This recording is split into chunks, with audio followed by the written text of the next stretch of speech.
Hunter, who is over in the House doing great things for us. He's chairman of a very important committee called Calendars, which is kind of the valve that lets certain bills out and not bills out, and we appreciate his leadership in the Texas House.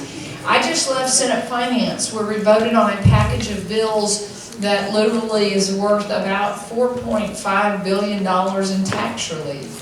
Pretty important votes that we took today. Senate Bill 1, which is the homestead exemption. As you know, it's been $10,000 for quite some time, I think since, well, President Bush, then Governor Bush had put that in, and so now we have done what this bill proposes is 25% of the median average, which actually takes it to about $31,000 in 2016 that you would take off as property tax relief on your ad valorem taxes for schools. And so we've worked pretty hard. Hi Tina, how are you? We've worked pretty hard on that. There was also a series of other bills that we saw that deal with the margins tax or the revised franchise tax. And the debate in our committee among conservatives and Democrats was, you know, some really want to keep the money in government and give it back to the people in the form of infrastructure and different investments. Those of us that believe when you leave the money with the people, they probably spend it better, that mantra won out today, but they weren't unanimous votes. And so it's a healthy debate that's going on in Texas of what we do with the monies that we have. And we have surpluses right now. So what would y'all say? Should we give the money back to the people when you have those kinds of surpluses? So I'm pleased about that. Senator Nelson also proposed, I think it's SJR 2, that would constitutionally dedicate the homestead exemption so that it would be there constitutional. It would be it would be very hard to ever remove. Part of that is it also removes it from the constitutional cap, so there's going to be some debate, and you'll hear about that. Other things that we're working on, private property rights, things that I think are incredibly important. The Senate just heard yesterday open carry, and it did pass on a straight RD vote, 2011.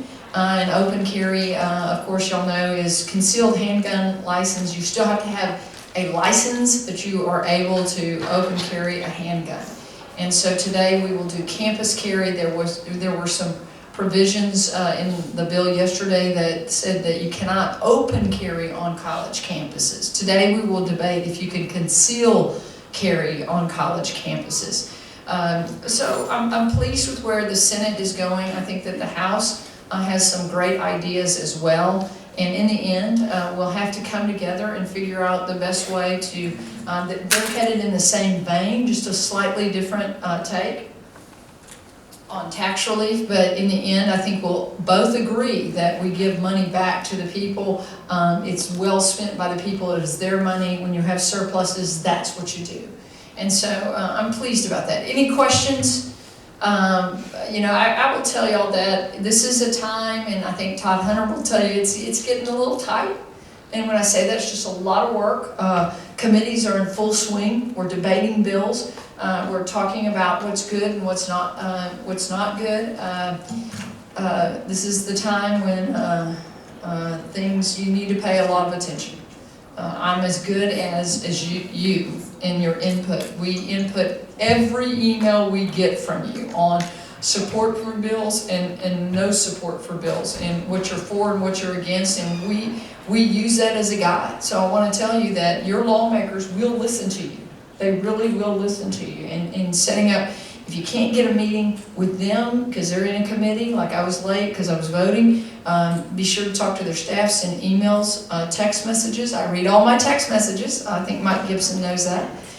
It might be slightly delayed. It might be at 10:30 at night, but we converse like that. So I'm thrilled to represent Senate District 18, to take the experience of being a House member.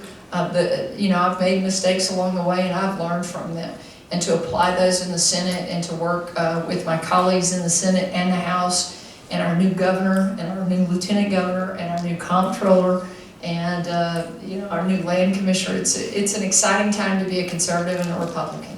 So, thank y'all. Yes, sir. Senator Kolkhorst, one of our legislative priorities for the party is school choice. You can talk about school choice and it's what will happen in the Senate. Yeah, so I'm on the Education Committee in the Senate, and I think that we're going to have school choice week next week. We'll hear bills on school choice. I think there are 2 or 3 different bills that we'll hear. There's a package of bills that are a priority for the Lieutenant Governor. Those are the school rankings, A through F. I was on Matt Patrick's radio show yesterday morning talking about that. We are going to work with schools, school districts, and our charter schools and our private schools to better the production of how our young minds are thinking and the results thereof. I will tell you too that you should ask about Common Core, because I continue to get complaints from parents. I'm a parent of a sophomore in high school and a 6th grader, and I see I see it emerging a little bit here and there, and we have to continue to press on that issue. So next week I'll give you a better feel on how the layout is. School choice is a bit of a tough, difficult vote for me as a quasi-suburban and rural state senator, and so the devil's in the details on that, and I'm going to give it a very open ear to see how we can move forward in working with our private schools, our charter schools, and our public schools. So good question. A lot of action in the Education Committee next week. Any other questions? Transportation, looks like we're going to get some money in transportation one way or another, don't you think, Chairman Hunter?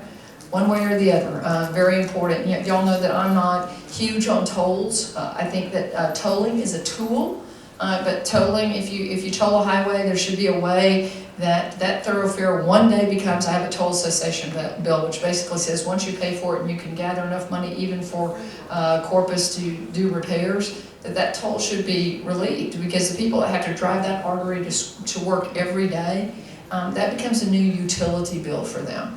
And we'll continue to press on that as well. I'm working with some of my freshman colleagues. They want to do a study on how we can, where are we in 30 years in toll viability, and can we be out of the tolling business in 30 years? Good questions being raised. I love that our 8 freshman Republican senators, we meet often and we challenge one another, and we want to be true to the voters, true to the people that really worked for us to put us in office as their voice. I'll leave you with this. Recently at a retreat with my staff, I wrote the word senator up there and I put a big X on it and wrote the word servant. That's what we are. We are your servant. We are your voice here to reflect the values of our districts and the values of the people that we represent. So I ask you to stay active with us. Let us know what you're hearing, and occasionally, if you think we're off the mark, tell us. And it's a great guide to us. Thank y'all for being here. God bless you, and may God continue to bless the great state of Texas.